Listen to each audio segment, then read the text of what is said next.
Escuta na web. O Radião é pra você. É pra todo mundo ouvir.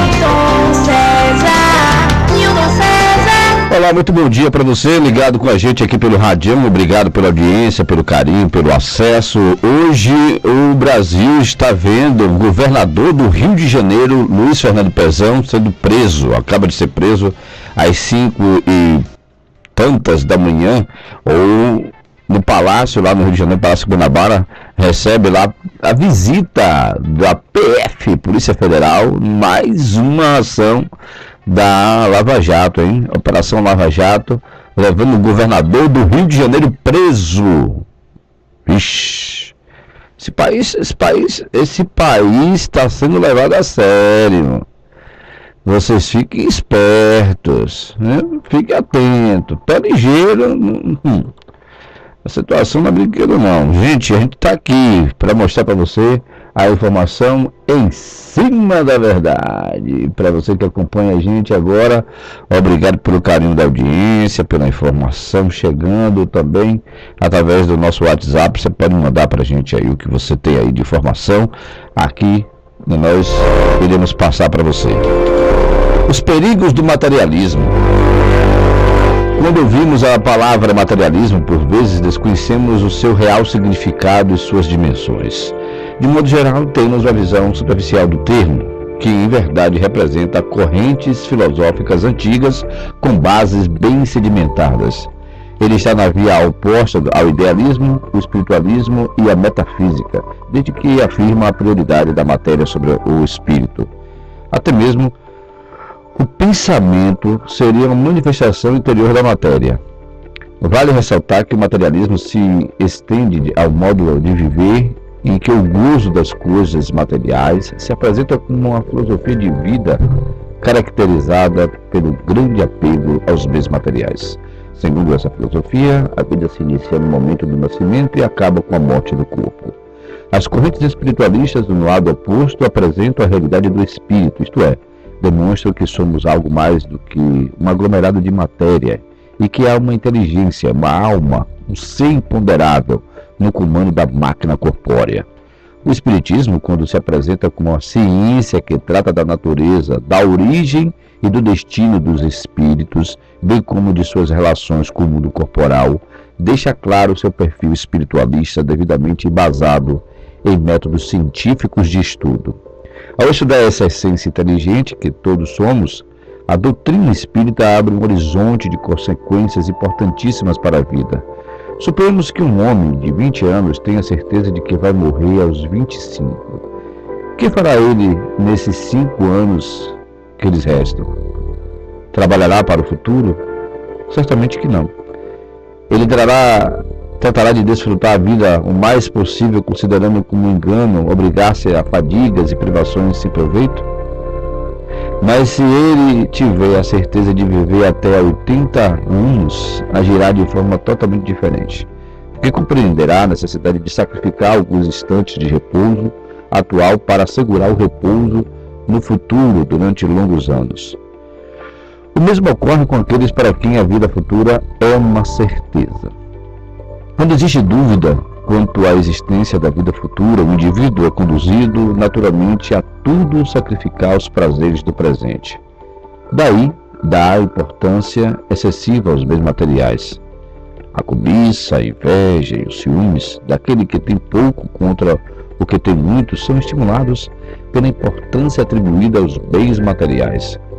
A cobiça, ao desejo de se conseguir a qualquer preço o que o vizinho possui, não há mais que um passo, surgindo então os ódios, as discussões, os processos, as guerras e todos os males engendrados pelo egoísmo. Com a dúvida sobre o futuro, o homem abatido nesta vida pelo desgosto e pelo infortúnio, só vê o fim dos seus sofrimentos na morte, e não esperando mais nada, acha racional abreviá-los pelo suicídio. Vejamos aí um dos grandes perigos do materialismo, a falta de significado da existência, a vida vazia, sem propósito e sem perspectiva de futuro. Somos espíritos atuando sobre matéria. A matéria nos serve, e não o contrário. Pensamos a respeito e alicercemos nossos valores nessas certezas maiores. Isso nos dará sentido à existência, isso nos apontará à felicidade. Pois é, meus amigos, as informações chegando aqui para você pelo radião.com, você fica sabendo de tudo o que acontece. Por falar em saber de tudo o que acontece, tem aqui programa novo da Câmara de Vereadores, para você que quer ficar bem informado, né, sobre o que está acontecendo, né, o que aconteceu, né, as coisas que estão sendo aprovadas. Você fica sabendo agora pelo programa Sinal Aberto, nesta quinta-feira. Vamos lá! Olá, tudo bem? Eu sou Viviane Veiga. E eu sou Milton César. Vamos iniciar agora mais um programa da Câmara de Vereadores de São Sebastião do Passé. O informativo que vai deixar você por dentro de tudo o que acontece no Legislativo de sua cidade. Reunidos em sessão ordinária na última terça-feira, os 13 vereadores aprovaram em segunda e última discussão o projeto legislativo número 002/2018, que dispõe sobre o pagamento do 13º salário do terço de férias do prefeito, vice-prefeito e secretário do município de São Sebastião do Passé. Outro projeto aprovado em segunda e última discussão pelos parlamentares foi o de número 018/2018, de autoria do Poder Executivo Municipal, que estabelece as novas regras do Plano de Atração de Investimento, PROINVEST, no âmbito do município. Encerrado o ciclo de votações, os edis aprovaram por unanimidade a indicação assinada pelo vereador e presidente da Casa, Magno Santos Souza Guima, solicitando reforma na estrutura do chafariz do bairro do Alegre. Logo após a ordem do dia, os nobres vereadores entraram no grande expediente. Nesta hora, os representantes do povo se revezam em discursos, apresentando sugestões e cobrando do chefe do executivo e dos seus auxiliares diretos soluções para os problemas que atormentam a comunidade sebastianense. Então, logo o último orador finalizou as suas palavras, o presidente da Câmara Municipal, Magno Santos Souza Guima, mais uma vez agradeceu a presença da plateia e declarou encerrada mais uma sessão legislativa na Casa do Povo. E assim chegamos ao final de mais um programa. Estamos muito satisfeitos em poder estar levando até você os acontecimentos do dia a dia no Poder Legislativo do nosso município. Tenham todos uma excelente semana e até o nosso próximo encontro. Grande abraço e até lá. É de arrepiar. Ninguém supera a liquidação da 3J. É pra acabar tudo. Eu falei tudo. Porcelanato esmaltado bege tipo A e porcelanato granilhado deck embuia Tecnograce R$28,90. Piso Senó tipo A R$15,99. Furadeira Black Deck com preço inacreditável R$109,90. Tinta rende muito souvenir máximo de cobertura pinta 500 metros quadrados R$189,90. Armário de banheiro com pia espelho Siena Rorato R$119,90. 3J Material de Construção, localizado na rua José Ventura, número 12, Centro, São Sebastião do Passé. Telefones 7136554884 ou do Zap 997178195. O Radião tá na web. O Radião é pra você. É pra todo mundo ouvir. Pois é, estamos de volta aqui no Radião. Olha, o governador do Rio de Janeiro, Luiz Fernando Pezão, do MDB, foi preso na manhã desta quinta-feira na capital fluminense. A Polícia Federal realiza ações no prédio do governador e também a agentes do Palácio Guanabara, sede do governo fluminense, e no Palácio Laranjeiras, residência oficial. Há ainda mandados contra o ex-secretário de Obras do Estado do Rio, Hudson Braga, e 2 homens apontados como operadores de um complexo esquema de segurança. As operações começaram por volta das 6 da manhã, envolvendo pelo menos 3 viaturas e helicópteros que sobrevoam a região. Pezão é o 3º governador do Rio de Janeiro preso e o primeiro em cumprimento do mandato. Os ex-governadores Antony Garotinho e Sérgio Cabral foram presos. Também foram detidos anteriormente o presidente da Assembleia Legislativa do Rio, Jorge Pisciani, vários parlamentares da casa. Rapaz. E o pior não é nada, viu? Que apontada como primordial para a operação dos agentes da Polícia Federal e de procuradores do Ministério Público Federal desta quinta-feira, a colaboração de Carlos Miranda, homologada pelo Supremo Tribunal Federal e revelada pelo Globo no fim de abril deste ano, sustentou que Pezão recebia do esquema criminoso uma mesada de R$150 mil e que, de 2007 a 2014, a propina ao sucessor de Cabral, na época vice-governador, Incluía 13º salário, 2 bônus, cada qual no valor de R$ 1 milhão. Do conjunto de fatos delatados por Miranda, 3 anexos seguiram para o STJ por determinação do ministro Dias Toffoli, que homologou a colaboração do STF. No início de maio, como também revelou o Globo, a remissão dos anexos ao STJ pelo STF se deu por tratar de citados com o foro naquele tribunal. No caso de Pezão, após consultar a PGR, o anexo de número 21 seguiu para o gabinete do ministro Félix Fischer, que já é o relator da Operação Quinto do Ouro, que prendeu os conselheiros do TCE. O mesmo ministro também recebeu outros 2 anexos da delação de Miranda. Um deles envolve os conselheiros do TCE e já corre como processo. O esquema de pagamento à Pezão sustenta o delator incluiu em 2013 2 prêmios, cada um no valor de R$ 1 milhão, que eram pagos a membros da organização criminosa em algumas oportunidades. O primeiro bônus, segundo ele, foi repassado em 4 parcelas no escritório do lobista Paulo Fernando de Magalhães Pinto, em Ipanema. Magalhães chegou a ser preso com Cabral, mas hoje vive sob regime de prisão domiciliar. O dinheiro foi providenciado por Chebar, que enviou o assessor Vivaldo Filho. Já o segundo prêmio, ele detalha em outro anexo da delação referente à construtora JRO. Outra revelação de Miranda envolve Pezão com os empreiteiros responsáveis pela instalação de placas de energia solar nos postes ao longo dos 72 quilômetros do arco metropolitano, que custaram ao governo do estado R$ 96 milhões, mais de 22 mil por unidade. Ele disse que recebeu ordem de Cabral para pagar 300 mil à empresa High-End, especializada em painéis solares, como remuneração por serviços prestados na casa de Pezão, em Piraí. Para efetuar o pagamento, acionou o doleiro Renato Chebar, outro colaborador da Operação Calicut. O dinheiro foi entregue por uma pessoa designada por Chebar nas mãos de Luiz Fernando Amorim, dono da empresa. De acordo com a delação, Luiz Fernando é irmão de César Amorim, empresário que instalou os painéis solares na obra do Arco Metropolitano.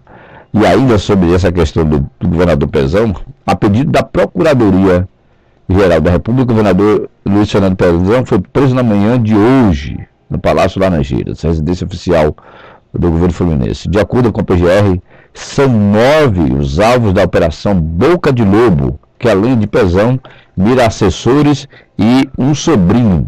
Entre os nomes estão José Irã Peixoto Júnior, secretário de Obras, Afonso Henrique Monerá Alves da Cruz, secretário de Governo, Luiz Carlos Vidal Barroso, servidor da Secretaria da Casa Civil e Desenvolvimento Econômico, e Marcelo Santos Amorim, sobrinho do governador. Também estão entre os alvos Cláudio Fernandes Vidal, sócio da JRO Pavimentação, Luiz Alberto Gomes Gonçalves, sócio da JRO Pavimentação, Luiz Fernando Craveiro de Amorim e César Augusto Craveiro de Amorim, ambos sócios da High Control, né? High-End, High Control, né?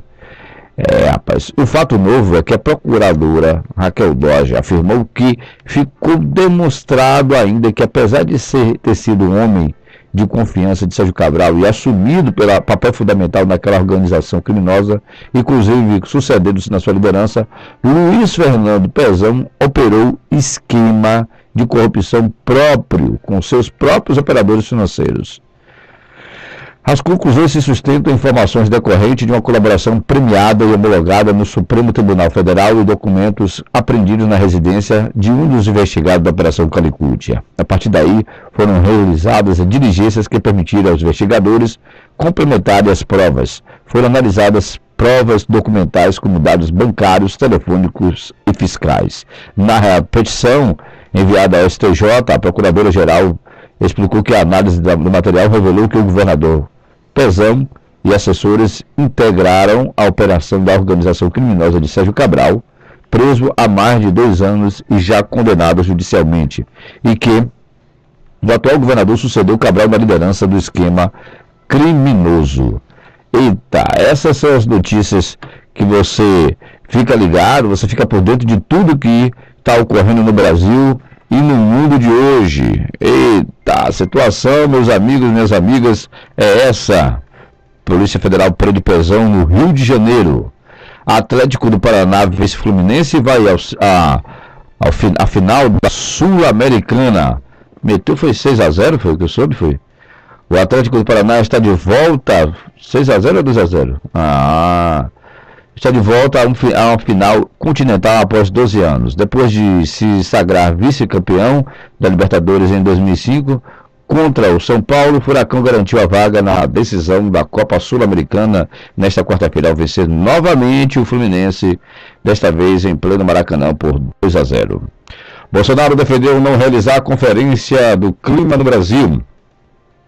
O presidente eleito Jair Bolsonaro disse que teve participação na decisão do governo brasileiro de retirar sua candidatura para sediar a COP25, Conferência das Partes da Convenção do Clima das Nações Unidas, destinada a negociar a implementação do Acordo de Paris, que ocorrerá de 11 a 22 de novembro de 2019.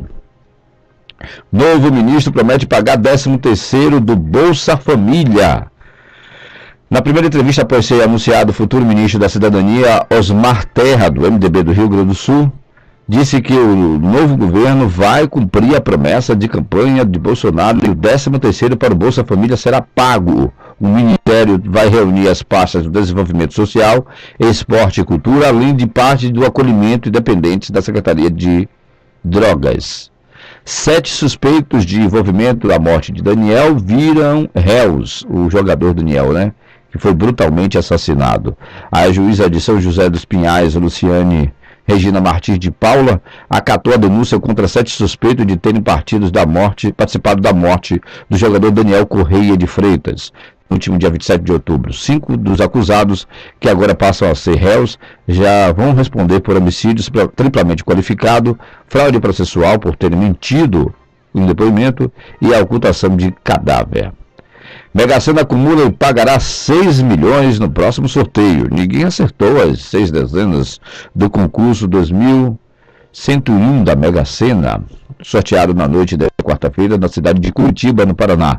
O prêmio, que era de 3 milhões, acumulou e agora pode pagar 6 milhões no próximo sorteio, no sábado, dia 1º.